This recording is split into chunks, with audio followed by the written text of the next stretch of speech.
اللهم فقهنا في الدين وعلمنا التأويل وارزقنا فهم النبيين وحفظ المرسلين وإلهام الملائكة المقربين يا أرحم الراحمين. اللهم ارزقنا صيبا نافعا. وقال النبي صلى الله عليه وسلم فليقل خيرا أو ليصمت. Ayuhal muslimin wal muslimat ittaqullaha haqqa tuqatih wa la tamutunna illa wa antum muslimun. Yang diraikan pengurusi setiap pimpinan surau At-Taqwa, pimpinan masyarakat setempat, tuan-tuan haji, ibu-ibu hajah, ustaz-ustaz, ustazah-ustazah, tuan-tuan imam, tuan-tuan bilal, siap. Seterusnya bapak-bapak, ibu-ibu, abang-abang, kakak-kakak, adik-adik, anak-anak yang dirahmati Allah Subhanahu wa taala, tamunya ya, kita bersyukur kepada Allah Subhanahu wa taala masih lagi Allah taala bagi kita nafas. Nafas untuk udara untuk bernafas. Nah, itu sebab saya sebut tadi. Fa bi ayyi ala rabbikuma tukazzibun. Nikmat aku yang mana yang nak engkau dustakan? Terlalu banyak nikmat kita dapat ni tuan. Paling banyak kita orang yang Allah Taala bagi pada semua orang sama rata. Daripada dia mula hidup sampai dia meninggal, apa dia? Yang sama ni. Di antaranya ialah nafas. Nafas. Seminit kita bernafas 17,000 ke 30,000 orang dewasa 1 minit. Jangan kira lah, tak terkira. Itu sebab dia cakap fa bi ayyi ala rabbikuma tukazzibun. Dan nak dengar zikir, di antara zikir orang tarikat sebut fi kulli lamhatin wa nafasin adadama wasi'a'u ilmullah. Nafas nafas kita ni pun dalam ilmu Allah. Nafas ni tuan-tuan, kalau Allah Ta'ala tahan, jawab dia apa? Itu sebab cuba sekarang ni semua orang lah, saya minta kerjasama, tarik nafas. Mungkin saya pernah buat sekali lagi tu, buat tarik nafas. Sama-sama, satu tahan, 1, 2, 3, tarik nafas. Tahan siap. Lepas. Nafas tadi itu pun merupakan rezeki. Bila Allah Ta'ala sekat nafas tu besok, maka jadilah kematian.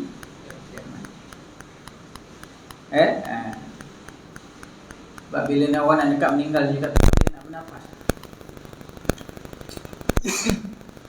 Sebab apa? Nafas tadi Allah Ta'ala tak bagi. Kita bernafas tuan-tuan banyak. Setahun kita bernafas 6,205,000 kali setahun.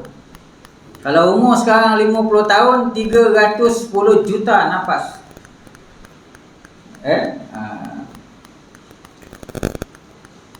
Fa in ta'udu ni'matallah la tuhsuha. Kalau kau nak kira nikmat yang aku bagi, Allah Ta'ala cakap tak terkira.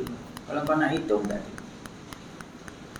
Kalau tuan-tuan umur 50 sekarang 310. Kalau umur 60 385 juta nafas. Semua ni Allah Ta'ala bagi dengan percuma. Cuma Allah Ta'ala minta satu. Wa ma khalaqtul jinna wal ins illa liya'budun. Dan tidak aku jadikan manusia dan jin. Wa ma khalaqtul jinna wal ins, dan tidak aku jadikan jin dan manusia melainkan taat patuh kepada aku. Jadi Allah Ta'ala bagi pada kita ni tuan-tuan banyak benda. Banyak. Kalau kita nak kira tak terkira. Syukurlah. Hari ni Allah Ta'ala bagi apa lagi malam ni? Hujan sayyiban. Allahumma rzuqna sayyiban nafi'a. Ya Allah, rezekikanlah aku hujan yang membawa manfaat.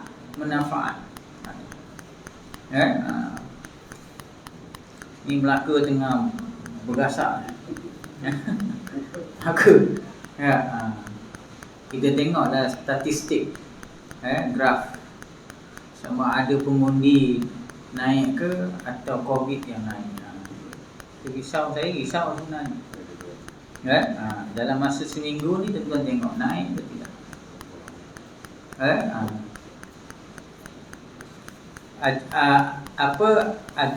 Agenda kutuk mengutuk, hina menghina dah beda. Malam tadi jelas. Orang ni cakap orang ni macam ni, orang ni cakap macam ni, orang ni cakap macam ni. Saya dah pesan dengan tuan-tuan tadi, kalau boleh jangan terlibat. Kalau orang Melaka sibuk tak apa kan, ini orang Perak ni orang. Demo orang Perak itu Melaka, Rahabau. Demo orang Perak, orang Kelantan, orang Kelantan tu orang Melaka tahulah. Tapi saya pun tak nyampur. Kita tak tahu benda tu betul ke tak betul, sahih ke tak sahih, sama ada benda tu fitnah ke, ribah ke, sama ada fitnah ataupun ribah. Ribah maknanya dia mengumpat ataupun fitnah. Al-fitnatu akbar minal qatl. Fitnah itu lebih besar, Allah Ta'ala sebut, musibah dia daripada membunuh. Fitnah. Baik, malam ni kita sambung kitab Penawar Bagi Hati. Malam pertama di alam kubur. Subuh tu dah Penawar Bagi Hati. Malam ni malam pertama di alam kubur. Cerita mati. Sebab kita ni nak menuju mati, bukan nak mati. Tak apa nak mati. Tak ada tanya orang nak mati nak. Tak ada. Saya pun tak nak. Kalau boleh jangan mati dulu. Sebab apa? Dosa dosanya. Dosanya. Kita sambung malam pertama di alam kubur. Siapa yang ada kitab buka muka surat 18. Kitab banyak ada.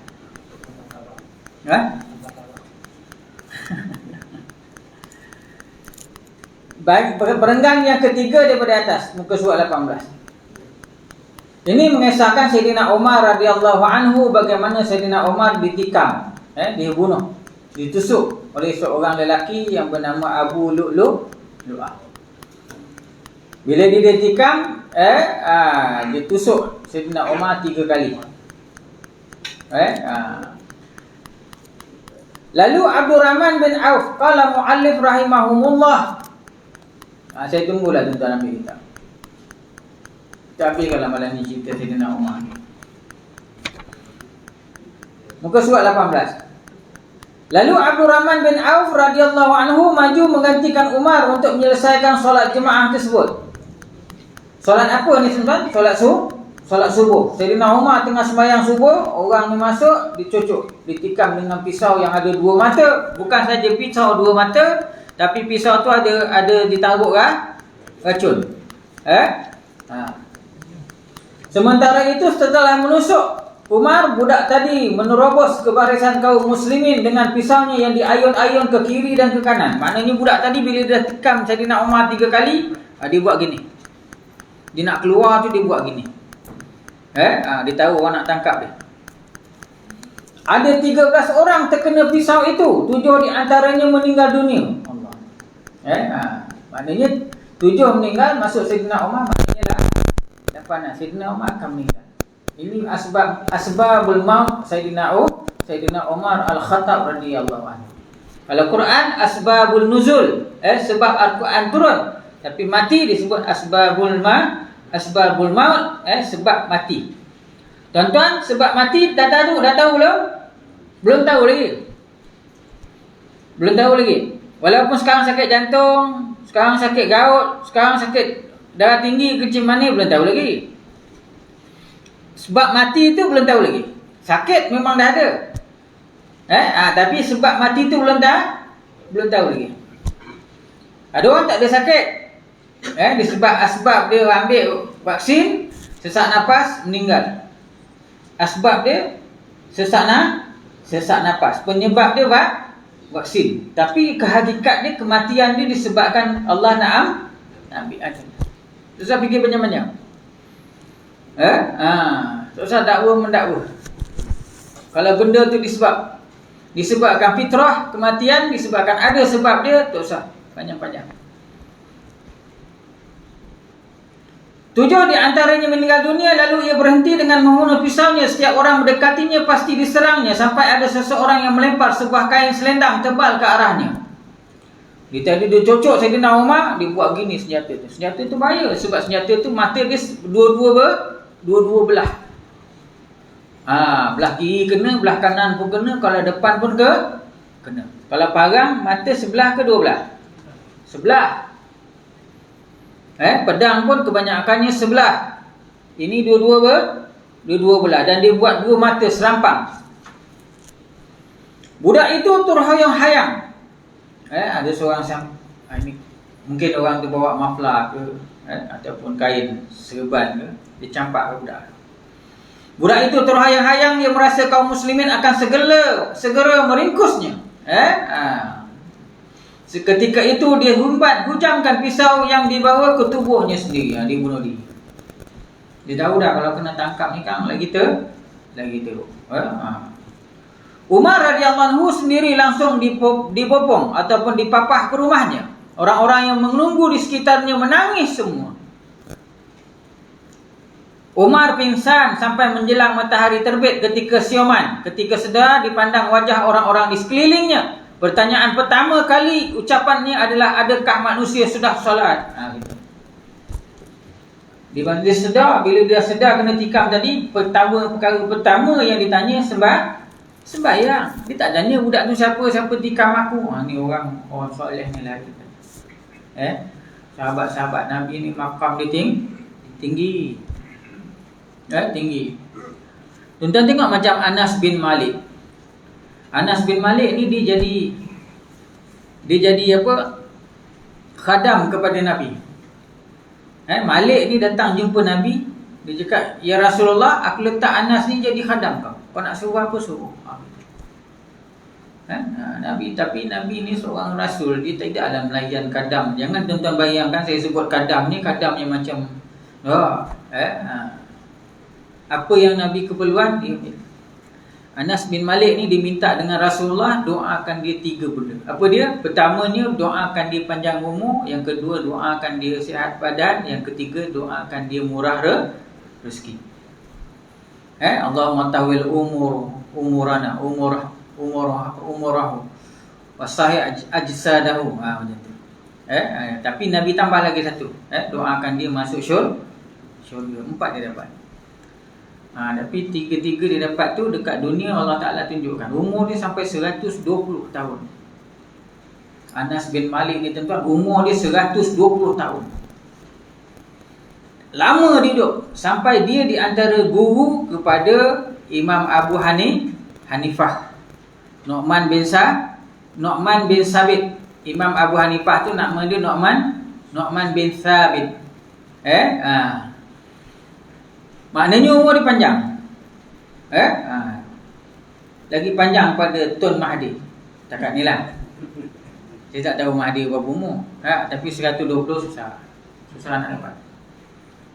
Dan dia mati ketika sihat. Ketika mengajar gini, tiba-tiba jatuh meninggal. Tuan-tuan bayangkan. Sebab Nabi doa dia 3 benda. Pertama, murah rezeki. Kedua, sihat tubuh badan. Ketiga, panjang umur. Allahumma tawil umuri. Itu kalau tuan-tuan nak doa asli. Tawil tu makna dia panjang. Tapi kalau panjang umur tak semayang tak salah. Sungguh. Betul saya cakap. Dia pendek umur tapi semayang banyak. Panjang umur menjela-jela semayang pun tidak buat apa. Kan ada lagu tu. Apa guna umur panjang kalau tak sembah? Anak dia 80 orang. Anak Anas bin Malik. Kita 8 orang, kecoh lah. 80 orang. Tapi dia ingat anak dia semua nama. Tuan-tuan ya. Pasal dia Allah Ta'ala bagi kebijaksanaan. Anas bin Malik nama dia. sahabat Nabi, umur paling panjang. Dia murah rezeki, dia kaya. Bini lebih pada 4, bukan dalam satu masa. Tuan-tuan bayangkan 120 berapa kali orang boleh meninggal. Kalau orang tu umur 60, dua kali meninggal, hidup lagi. Itu. Anak dia 80. Anak dia. Kita cucu baru 7 dah tak ingat nama dah. Tahu 7. Dia 80. Tapi bila cerita bab cucu ni tuan-tuan, cucu ni dia lain sikit. Orang ada cucu dah orang. Kalau anak dulu dia kau dengar cakap aku, tapi cucu kita dengar cakap dia pula. Bapak saya dulu punya garang. Tapi cucu boleh naik atas kepala. Jangan pasal. Sebab apa dengan cucu kita tak garang? Itu fitrah. Kalau orang dengan cucu juga garang, tu bukan orang, tu jin. Sungguh. Betul. Kalau dengan cucu pun bengkeng macam dengan anak, itu bukan fitrah. Wa man nu'ammirhu nunakishu fil khalqi afala ya'qilun. Bila aku panjangkan umur kau, semua benda aku kurangkan, termasuk panah bagan kurang, bengkeng kurang. Sebab dia cakap dulu, kalau laki ni kalau umur dah tua gini, bengkeng lagi dengan bini ni, bukan orang ni, jin. Sungguh. Patutnya bila kita dah tua, kita dah cool dah. Bawa motor dah takut, biasa tu. Kalau 60 Willy lagi tu gila tu. Kalau 60 angkat tayar sebelah lagi tu gila tu. Sebab 60 ni tuan-tuan, saya 55 ni, orang kalau budak berum-beruman kau pergi dulu. Kona cecah-cecah. Cecah-cecah tu tempat bijak tu. Cucu berapi-api. Allahu akbar. Dulu muda sama kat ni. Cecah-cecah juga. Tapi saya cerita ni dah tua. Kalau perempuan dah ada lelaki umur 50, 60, garang lagi, bengkeng lagi, itu ada belah jin juga. Percaya buat kepala dia. A'udzu bikalimatillah tamat minasyaitan wa jin wa min syarri mal. Bos. Kalau tak ada dia tidur malam-malam tu baca apa? Saya pernah ajar dulu baca apa? Nak lembutkan hati suami ataupun hati isteri. Baca apa? Ya Latif. Embus kat umbul-umbul. Dengan cucu kalah. Macam mana sampai ke situ tu? Jadi bila kita sambung kita.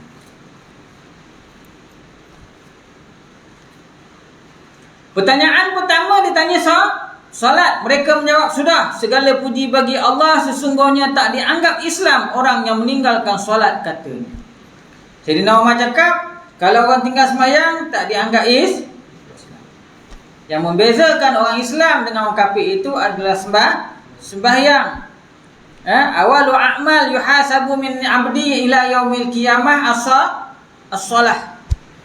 Amal yang mula-mula dikira daripada seorang hamba di padang di akhirat nanti ialah sembahyang. Jaga sembahyang tuan-tuan. Terutamanya waktu bila? Waktu kita sakit-sakit, demam-demam, itu dugaan soal.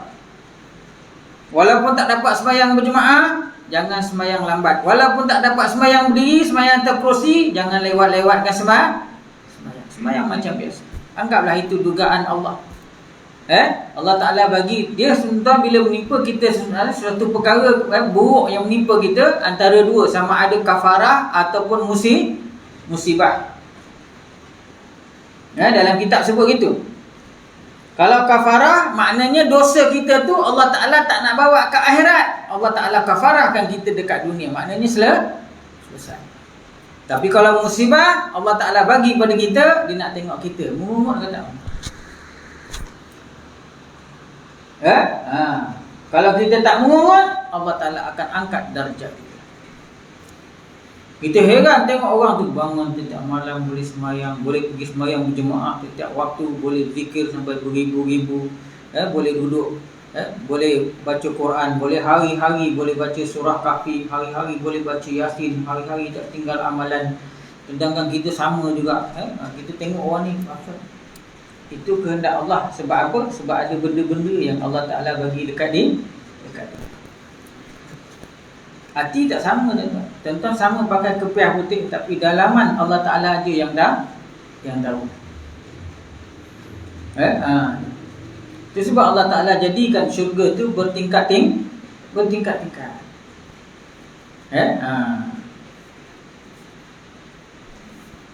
Umar radhiyallahu anhu lalu meminta air untuk berwuduk. Sebenarnya ia hendak berdiri untuk mengerjakan solat, namun tidak mampu. Ia kemudian meraih tangan anaknya Abdullah radhiyallahu anhu untuk mendudukkan tubuhnya di belakang Abdullah radhiyallahu anhu. Umar radhiyallahu anhu duduk bersandar kepada anaknya. Ini yang kita baca ni siapa tuan-tuan? Orang yang Allah Ta'ala janji syurga.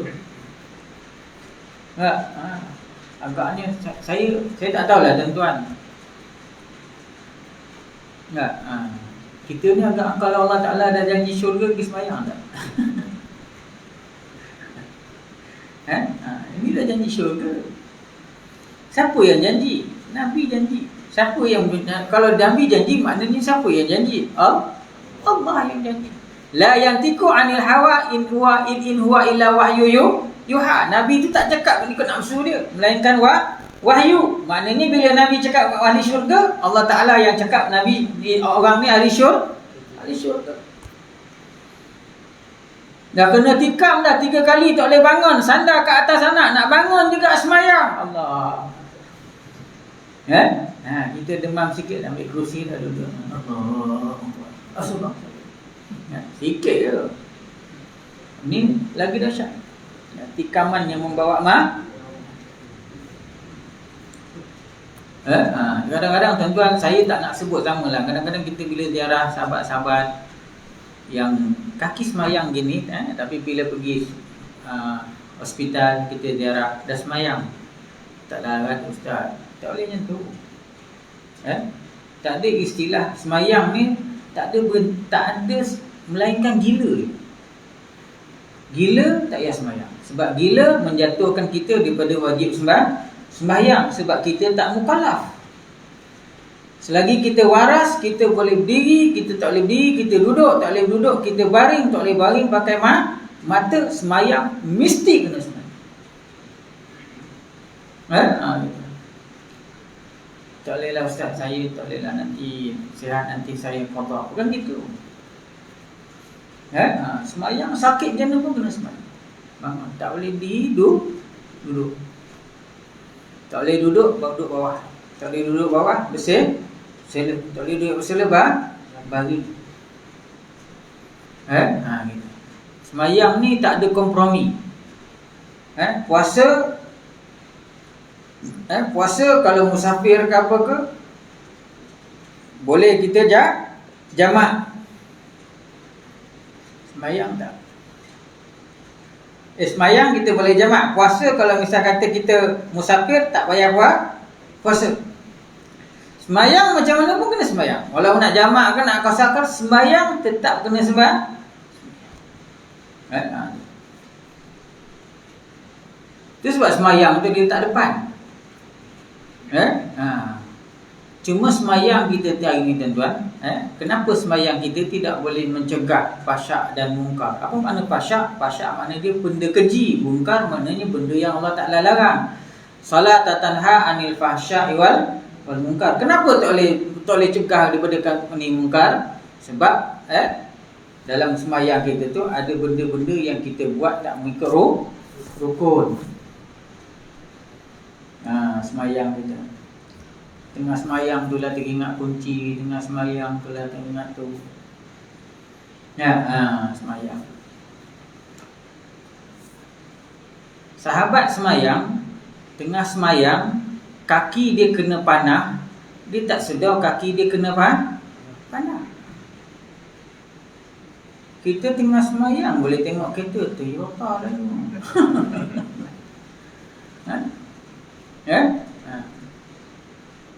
nasib baik tu orang perempuan tak lansir. Tidak kita lalu dan tengok.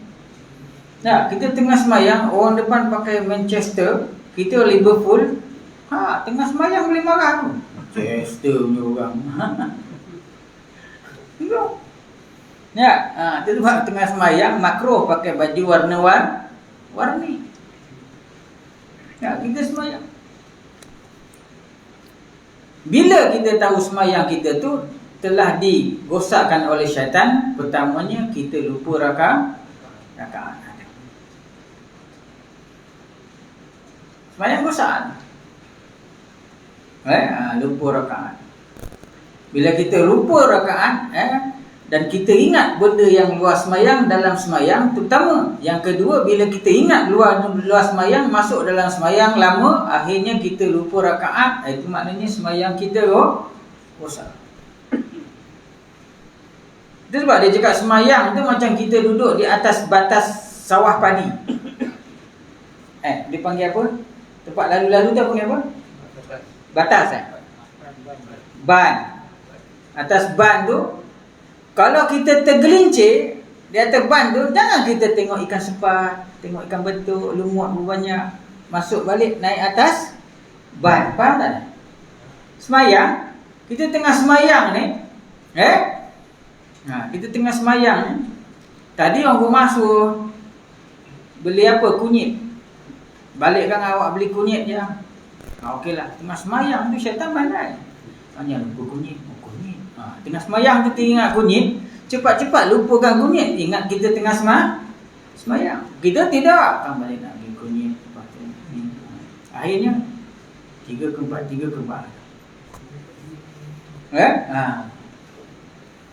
Tambah orang kalau bini banyak lagi.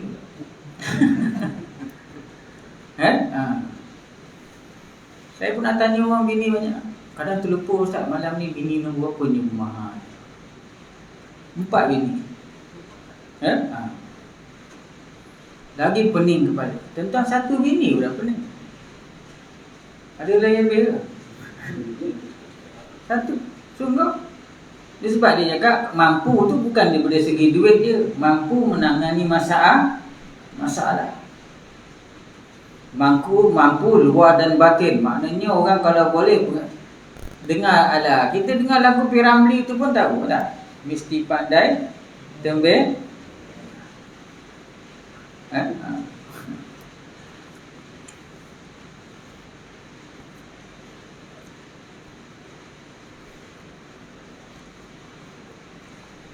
Setelah itu Umar berkata kepada Ibnu Abbas radhiyallahu anhu. Ibnu Abbas ni maknanya anak Sayyidina Abbas, Abdullah bin Abbas. Lihatlah siapa yang telah membunuhku. Atasnya. Darah terus mengalir dari luka bekas tusukan Abdullah bin Umar radhiyallahu anhu, anak dia. Demi Allah, aku mencuba menutupi luka itu dengan jariku, namun darah terus mengalir hingga akhirnya kami ikat lukanya dengan serban. Demikianlah Umar menunaikan solat subuhnya. Nak tutup lubang tu tak boleh. Lubang yang kena tikam. Setelah itu Umar radhiyallahu anhu berkata kepada Ibnu Abbas. Ibnu Abbas ni maknanya anak kepada Abbas, nama dia Abdullah juga. Ibnu Abbas, Abdullah bin Abbas. Abbas ni siapa? Bapa saudara Nabi. Ibnu Abbas ni sepupu Nabi. Ibnu Abbas ni pun bukan calon orang. Abdullah bin Abbas. Dia yang Nabi doakan, Allahumma faqihhu fid din wa 'allimhu ta'wil din. Lihatlah siapa yang telah membunuhku. Dijawab, engkau diserang oleh seorang budak Majusi. Beberapa orang juga telah diserangnya, lalu ia bunuh diri. Umar radhiyallahu anhu berujar, segala puji bagi Allah yang menjadikan pembunuhku tidak dapat memusuhiku di hadapan Allah dengan satu sujud pun. Makna dia apa? Kau tikam aku pun, bunuh aku macam mana pun, sujud aku tetap sujud. Ni hebat. Sebab saya cakap kita demam sikit, gaut dia dah tak semayang dah. Ataupun lambat semayang. Sungguh. Saya pernah cerita dengan tuan-tuan, saya tak ingat pernah ke tak pernah. Dekat Samping Flat, tahu Samping Flat? Siapa tahu Samping Flat? Dulu saya pernah duduk Samping Flat. Dekat loyu sama. Imam dia habis saja salam, gebah terus meninggal. Imam dia. Haji Yaakob nama dia. Orang Melaka lah. Tak sempat pilihan raya. Dan apa saya nak cakap, bukan semua orang dapat. Baik imam ustaz ke tuan guru ke apa ke, belum tentu lagi mati macam tu. Apa amalan dia? Wallahu a'lam. Tapi orang dia diam, tak banyak cakap. Salah satu yang saya nampak apa di amalan dia, pertamanya dia mulut berat. Satu kita cakap, satu dia jam. Bila dia dengar orang cerita hal orang ni, dia angkat punggung, dia jalan dia buat. Dia tak cerita. Dia habis saja salam, tentang bayangkan dia jadi imam. Waktu tu imam tak ada, dia bukan imam, tapi dia boleh jadi imam, tapi dia tak nak jawatan imam. Bila imam tak ada, dia tolong. Tuan-tuan begitu juga, bila tak ada imam, jangan kau tolak, kau tak sah. Siapa yang rasa bacaan ni baik, pergi dia depan, jadi imam. Takkan imam tak ada, kita sembahyang sendiri-sendiri tu. Kita tuan-tuan nak jadi imam ni kena tahu diri. Kalau kita tahu orang tu lebih baik bacaan daripada kita, jangan kita ke depan. Kita lawa orang yang lebih arif lagi, fasahah, pergi ke depan. Bila kita lepas tu, kalau dia tak nak, baru kita pergi. Sebab bacaan tu mempengaruhi sembahyang. Kalau bacaan kita tak betul, orang qari yang ikut jahil yang sembahyang, qari tu sembahyang dia tak sah kalau bacaan tak betul. Siratal lazi, bukan kat sini lah. Sini imam okey. Saya cakap ni kat Colombia. Sungguh, kat mana-mana pun. Kalau imam tak ada, tuan rasa pergi. Dia semayang, habis saja semayang isyak, dia semayang isyak. Dia salam, Assalamualaikum, Assalamualaikum warahmatullah. Masa salam kedua, dia orang cakap dah sekat Assalamualaikum macam tu. Warahmatullah, gebah, terus meninggal. Apa hebat dia? Sebab tadi dia baca tahiyat. Dalam tahiyat ada apa? Syahadah. Asyhadu an la ilaha illallah, penuh. Wa asyhadu anna Muhammadar Rasul. Bukan semua orang dapat.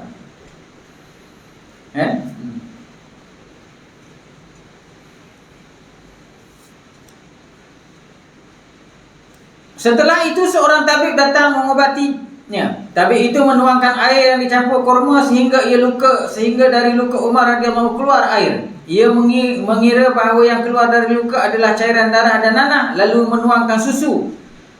Sesaat susu itu keluar dari luka di bawah pusat, tabib berkesimpulan bahawa tusukan budak itu telah merobek tubuhnya. Ia lalu berkata, wahai Amirul Mukminin, berwasiatlah, aku yakin kalau tidak hari ini, pasti esok engkau akan meninggal. Berwasiatlah. Saya nak pesan tuan-tuan, wasiat sebenarnya kalau lagi dibuat untuk orang yang tidak ada kena-mengena dengan faraid, sah, diterima pakai. Tapi wasiat kalau kita sebut pada orang yang terima faraid, tak boleh dikena faraid. Faham tak ni? Faham tak? Wasiat maknanya, wasiat tu mesti orang yang bukan ada ahli keluarga, yang kalau kita mati dia ada faraid dalam tu, tak ada. Kalau nak bagi orang itu sementara hidup. Tuan-tuan, kalau nak bagi anak sementara hidup, kalau hidup bagi, dia tak panggil wasiat, dia nama hibah. Hibah masa hidup. Wasiat disebut masa hidup tapi digunakan setelah mati. Hibah cuma berlaku selepas mati. Faham tak ni? Hibah dia tak ikut peratus. Tuan-tuan nak bagi orang luar, tak apa. Tuan-tuan ada kereta 3 biji, bagi Ustaz Zamri lah satu Volvo ni. Boleh, telefon lah saya. Contoh. Hibah tak ada kira. Bagi anak pun boleh, bagi orang luar pun boleh. Maknanya hibah ni masih hidup, kita bawa begitu kau nama, ada apa? Maknanya sukarela, sanggup hati ataupun cendera hati atas dasar kasih sayang. Dinamakan borang kasih sayang.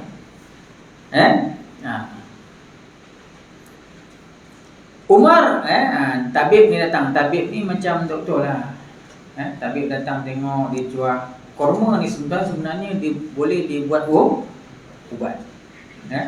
Korma ni sebenarnya apa yang Nabi makan, apa yang Nabi minum, semuanya ni benda yang paling baik. Habatus sauda Nabi makan, korma, air zam-zam Nabi minum, benda semua benda baik korma.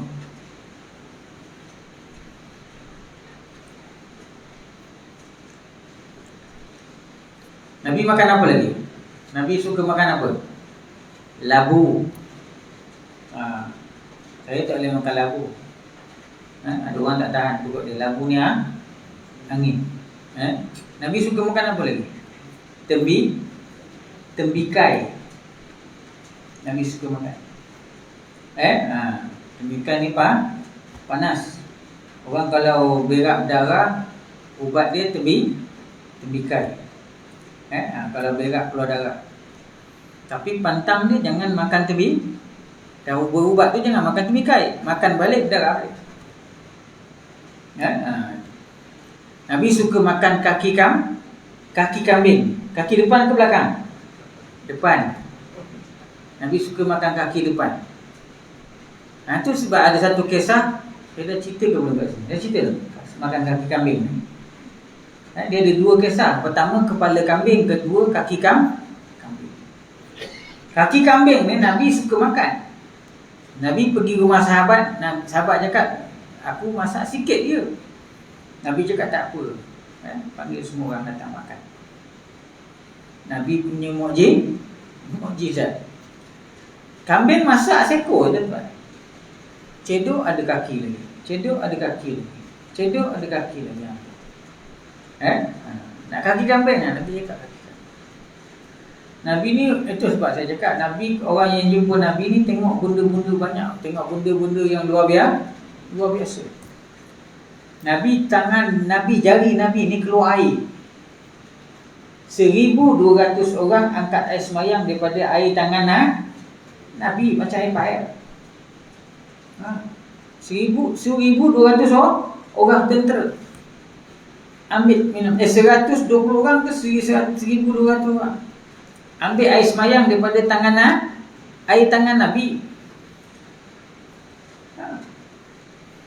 Lagi banyak daripada lori bomba. Itu hebat. Nabi pernah bercakap dengan unta.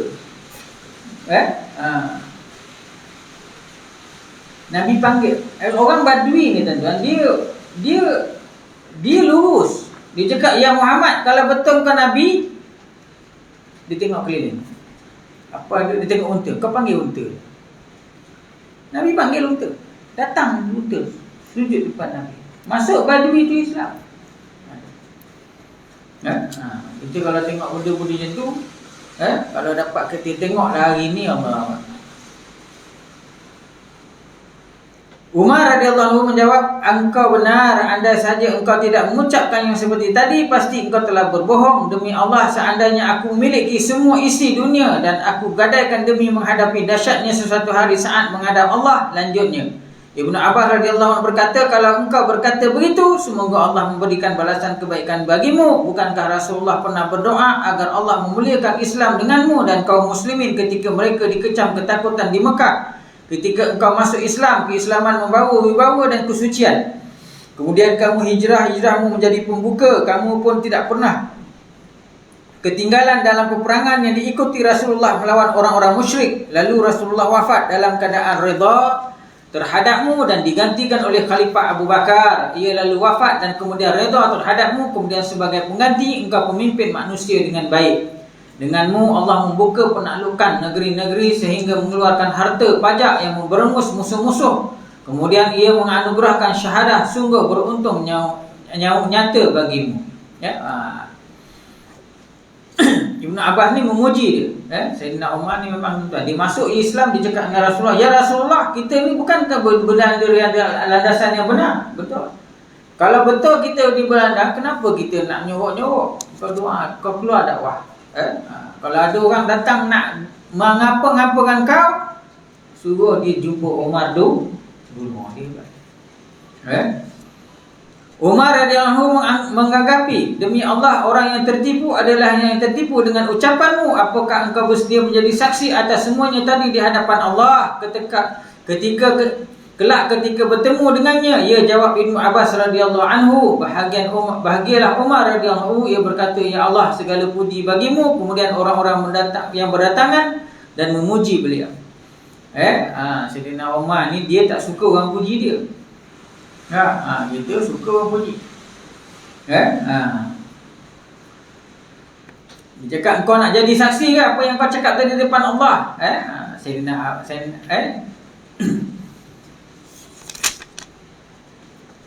Abbas ni tak tahu. Sayyidina Abbas ni dia antara orang yang mengikuti perkembangan Nabi. Di antara bapa saudara Nabi yang paling lambat masuk Islam ialah Sayyidina Abbas. Dia masuk Islam ketika peristiwa Fathul Mekah. Nabi datang nak serang Mekah, ketika tu boleh masuk Islam. Tapi banyak benda dia tahu. Cuma dia nak masuk Islam awal dia takut. Sebab dia ni tak besar pengaruh dia. Dia tak ada macam Abu Lahab. Tak ada. Dia ni kira orang biasa-biasa lah. Tiba-tiba datang seorang pemuda dan berkata kepadanya, "Berbahagialah engkau wahai Amirul Mukminin, engkau menjadi sahabat Rasulullah kemudian menjadi khalifah yang adil lalu mati syahid." Umar berkata, "Aku cukup merasa senang ketika keluar dari dunia dalam keadaan telah melaksanakan semua tugas. Tak perlu tambahan pujian bagiku." Dia tak suka orang puji dia. Nak azan ke tak? Nak azan ke? Terus Ketika pemuda itu pergi, kain yang dipakainya terjulur ke tanah. Dipanggil isbal. Umar radhiyallahu anhu minta pemuda itu didatangkan kembali kepadanya. Ia berkata, "Hai anak saudaraku, angkatlah kainmu yang demikian lebih bersih bagi pakaianmu dan lebih takwa di sisi Tuhan." Tuan-tuan tengok betapa orang ingat Allah Ta'ala ni dan nak mati pun dinasihatkan orang supaya lebih dekat dengan Allah, jaga pakaian ketika nak beribadah.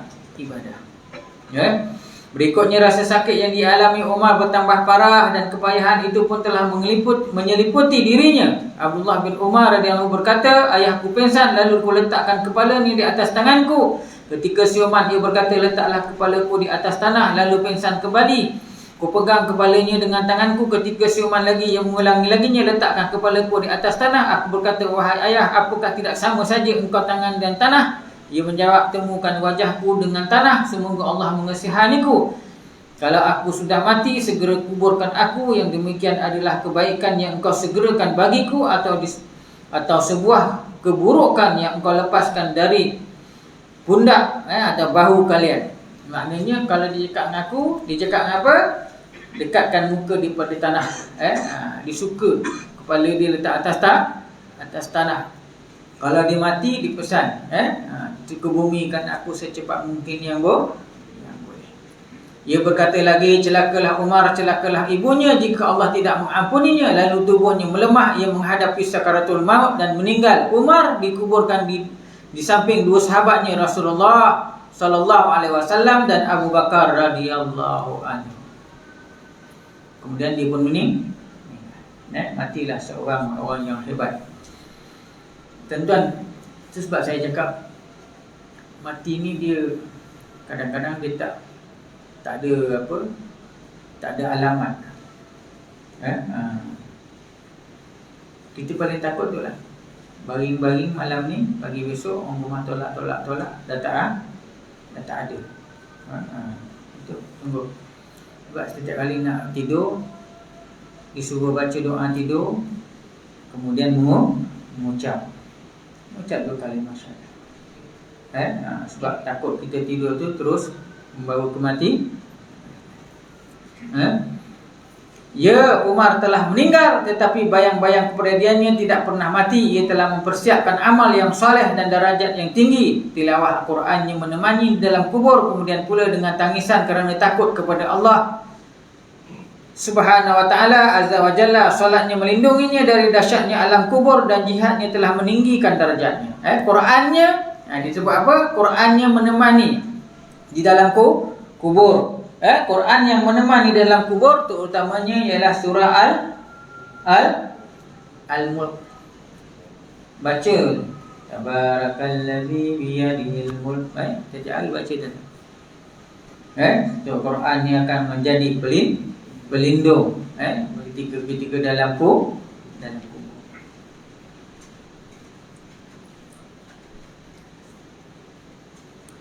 Sebenarnya kita kadang-kadang kita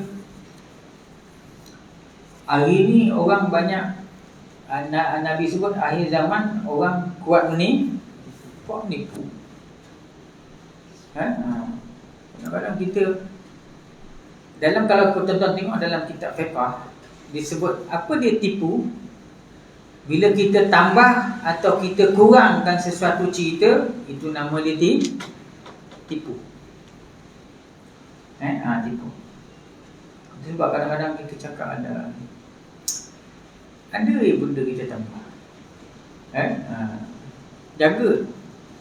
Sebab tadi saya baca apa? Falyakul khaira aw liyasmut. Nabi sebutlah benda yang baik ataupun diam. Saya tuan-tuan, lagi kalau bangsa Cina ni lagi saya tak percaya. Sungguh orang Islam ni saya percaya. Kalau Cina ni, saya pernah rumah saya bawa kereta accident. Bawa kereta accident dekat Honda.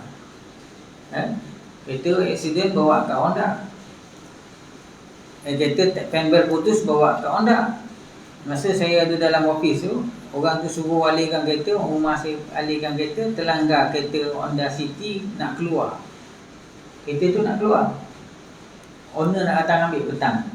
Kereta baru lah, terlanggar. Saya keluar, saya tengok dah berlanggar. Saya cakap, apa nak buat ni? Tak apa. Dia cakap, kena repair lah bos, sebab petang orang nak ambil. Saya cakap tak apalah, you panggil lah. You panggil ketuk body punya orang, datang lah. Ketuk body punya orang datang, naik motor, duduk, dengan baju cat-cat. Orang ketuk body, takkan pakai tie. Ketuk body mesti seluar ada cat, ada simen apa semua. Dia datang. Dia cakap Cina tu orang. Dia cakap Ceng lah. Saya tuan-tuan tahu cakap Cina sedikit, tapi Cantonese lah. Ngosek kong lah, sisu lah. Motor lah, sisu. Faham? Siapa faham cakap Cina? Tak tahu? Tak tahu lah. Lagi saya boleh temberang tuan-tuan lah. Apa dia? Dia cakap dengan kawan dia, dia cakap, leceng tak? Kita boleh cimbo. Dia cakap, kau repair berapa semua? Orang yang datang tadi tu, dia cakap, cimbo lah, ceng lah. Dia cakap, cimbo ceng lah, yang papa sab lah. Yapak tu makna dia 100. Pasap tu makna dia 80. Cimbo lah. Cimbo tu makna semua sekali. Aku repair semua sekali ni 180 lah. Lepas tu saya tanya dia berapa. Dia cakap 200.5. Cakap bukan dia cakap 180. You tahu dengar. Depan saya tu. Yapak pasap tu bukan 180 ke? Oh, you tahu dengar. Dia bayang. Kat situ dalam kita depan kita cakap. Dia cakap berapa? Dia cakap repair 200.5. Berapa ringgit dia terima? RM70 kat situ. Saya banyak benda. Kalau saya pergi kedai Cina, ada ke benda dia? Sebab ada pepatah kata, kalau tak tipu, tak bohong, bukan Cina. Sebab pada dia tak ada halal haram. Jadi sebab kita ni kena jaga lidah kita. Lidah ni pertama ni memang susah nak jaga. Lidah di antara benda, di antara Anggota yang Allah Ta'ala bagi yang paling nak susah nak jaga ialah susah nak jaga. Tak? Kadang macam saya cakap dulu lah, kadang bak bonus dengan rumah pun kita tipu. Tengok, bang ni PKP ada bonus. Tak ada. Awal ada. Sikit je. Awal banyak. Tipu.